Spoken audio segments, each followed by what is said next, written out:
All right, so ladies and gentlemen, good evening. This is our inaugural broadcast. It's actually sponsored by Yankee News, but it's for the Greenwich Stanford Tea Party Patriots. And we decided to start this because a lot of things have been happening in Connecticut. It's quite remarkable, and there are a few developments in the rest of the country that are worth noting as well. So I want to go through them here one by one, and then we're going to open it up and have just general discussion. So first of all, very important, on September 27th, King Ned Lamont's reign is technically at an end. The problem is, will his blood-sucking quislings, the Democrats in the state legislature, vote him more powers? Well, I'll talk about it later, but there was a rally Saturday basically telling King Lamont, no, your days are done. All right. So, and I'll mention it, and I'll mention it again. Everybody's encouraged to contact their representatives and remind them, no more emergency powers. It's over. Okay. The pandemic was done a long time ago. There's research showing that the nation achieved herd immunity in May. So enough of this nonsense. In any event, if you want to call your state senators, the number is 860-240-8700. I'll repeat it again for the state representative's office. 860-240-8700. Now for the state senators, it's 860-240-8800. So we encourage everybody to call them up and tell them King Lamont is done. Done, done, done. All right, let's move on to the next thing. Actually, there are two things I want to bring up here.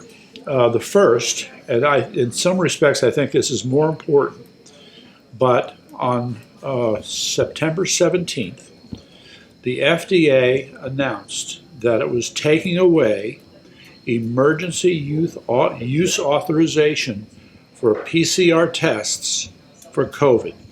And the reason for taking away the emergency use authorization was that they finally acknowledged, and I do mean finally, that these PCR tests are incapable of discriminating between that which constitutes flu and that which constitutes COVID. Can't tell the difference. Critics have made this point for the longest time, and of course the authorities wouldn't listen. So the backstory that people don't talk about is that it's a group of about 6 or 7 virology labs around the country which several months ago filed a lawsuit with the CDC. And they had taken tens of thousands of blood samples in these labs and analyzed them for the presence of virus. And they said, based upon our tests as professional virologists, we cannot find any sign of COVID in these blood samples from people who were otherwise tested as having had COVID. Take note, phony PCR test, can't tell the difference, okay? And they take the blood samples, and by their research, they say all we see here is flu A and flu B in these blood samples. So they went to the CDC and they have sued them. So I think it's an interesting coincidence that the FDA came out and said, all right, we're taking away emergency use authorization for the PCR test at the same time that this lawsuit is in process. Yeah, I think there's a connection. So the way it's listed is they, quote, delisted a number of companies that sell these products for doing PCR tests. Now they're no longer considered valid. But I want to stress the implication here, and there is an implication. Let's ask the rhetorical question. Well, Mr. FDA, for how long were these tests not valid? If you've taken away authorization now, doesn't that mean that from day one, when you approved these tests, weren't they still faulty? And it took you this long to recognize that they were faulty? So therefore, all those news accounts about case counts and rising number of positives and all this other crap was just that, crap and phony, all right? So you tell me.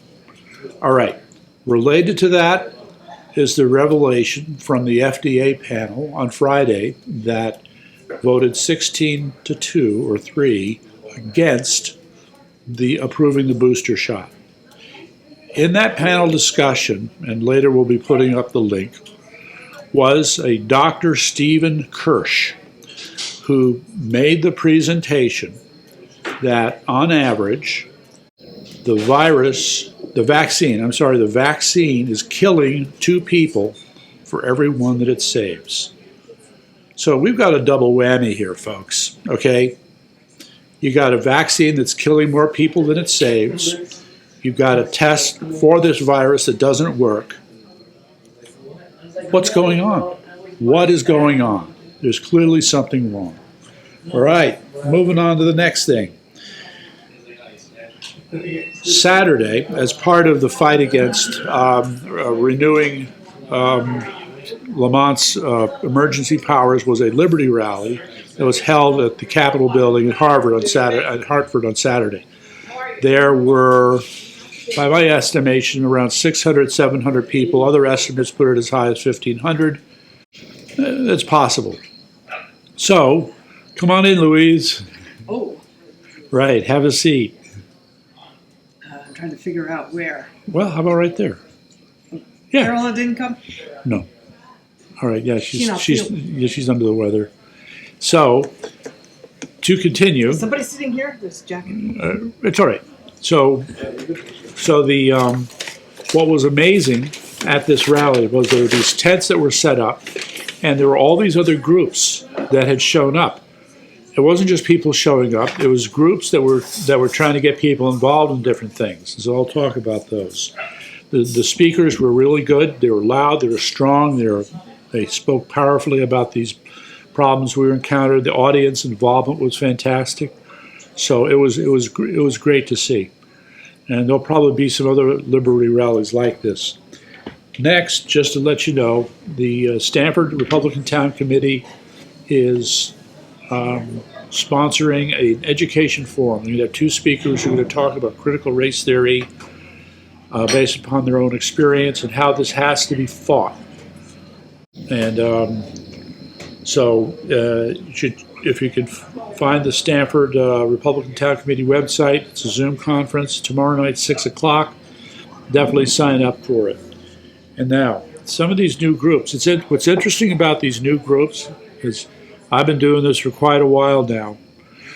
These groups were focused on, hey, let's get together and have a good time. Not, hey, let's get together and get those guys. So the first is called ctmusicfest.com, okay? I believe it's September 26th or 25th. They're having a music fest in, I forget which town. We'll get the information to you, don't worry. And then at another day, there's another music event going on. In addition, there's a group that wants to put together potluck dinners for conservatives. So yes, I did sign up, and others. So we'll see how that shakes out. And then there's another group that wants to have what are essentially farmers markets for conservatives. So those are 3 examples of things I have never seen before in terms of getting people together. And of course, I need to give a shout out. On Sunday, Debbie's Deplorables would have been out there again, up in Prospect, Connecticut, doing their thing, reminding the world that Trump won. There is some stuff I have from last week's rally, and we'll be putting that up. And we expect to be at next week's rally, so we'll have some stuff on that as well. Meantime, we do need to talk about General Miley, right? He must go. The more I think about it, the more damage and destruction this gentleman has brought to the very edge for this country. The implications of his phone calls to the Chinese general are worse than horrible. He needs to resign. He needs to go to jail. And you heard it here first. He needs to be. Okay? He has not done this nation any favors with with the things that he's done, because these were not done incompetently. These were done intentionally, okay? Breaking the chain of command, violating laws left and right, violating the Constitution, overstepping his bounds, arrogating power to himself that was not his to have, and in a way that clearly endangered this country. It's people have not spoken loudly enough about this, but I ask you, the audience, to go back and read over these things and just reflect on how this could affect us negatively. So, and then lastly but not least, the J6 rally that happened Saturday. So you had, as I think some observed, you had more undercover FBI agents there than actual protesters. And as one person observed, he hopes that all those undercover FBI agents got back to their desks safely. So, in any event, Arrested 4 people for what? yeah, one of whom was an undercover agent who had a gun. Yes, Oh, good. you can't make this stuff up. That's right. So anyway, so that's my part. Now it's time for people to chime in. What do you have to say, Will? Bang, bang, mill. Bang, bang, mill, yes. That probably summarizes it for me, too.